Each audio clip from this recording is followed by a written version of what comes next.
আসসালামু আলাইকুম everyone, welcome back to my channel Sanu cooking. আজকে চলে এসেছি দারুণ লোভনীয় একটা রেসিপি নিয়ে, সেটা হলো বাতাবি লেবু মাখা। জানি এই রেসিপিটা অনেকেই জানেন, এটা খুবই একটা সহজ রেসিপি, তবুও আমি শেয়ার করলাম।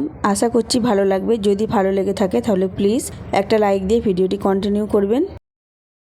এখানে আমি একটা বড় বাতাবি লেবু নিয়েছি। বাতাবি লেবুটা এবার আমি ছুরির সাহায্যে একটু কেটে কেটে নিচ্ছি।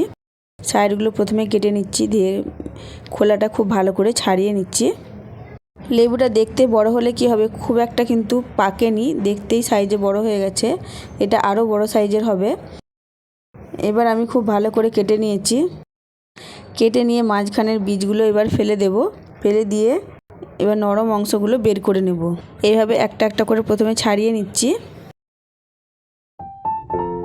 এই যে বীজগুলো, এই বীজগুলো আমি সব ফেলে দেব আর শাঁসগুলো বের করে নেব।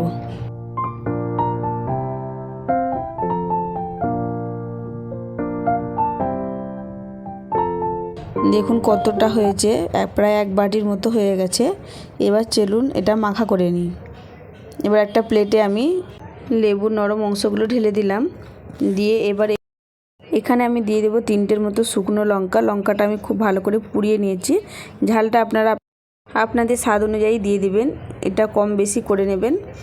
এই লঙ্কাগুলো খুব বেশি ঝাল থাকেনি, তাই এখানে আমি 3টে ব্যবহার করেছি। খুব যদি বেশি ঝাল লঙ্কা হয় তাহলে একটা কিংবা 2টো দিলেই হবে। এবার এখানে আমি অল্প একটু বিট নুন দিলাম।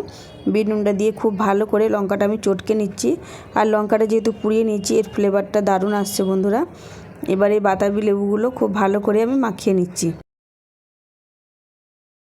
এইভাবে একবার বাতাবি লেবু মাখিয়ে খেয়ে দেখবেন, অসাধারণ হয় খেতে।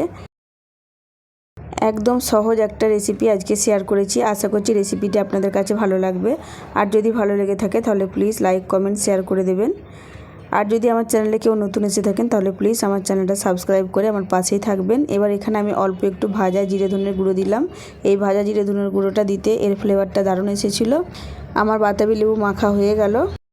আজ তাহলে আসি, ফিরে আসবো নতুন একটা ভিডিও নিয়ে। ততক্ষণ সবাই ভালো থাকবেন, সুস্থ থাকবেন। আর কেমন লাগলো অবশ্যই কমেন্টে এসে জানাবেন।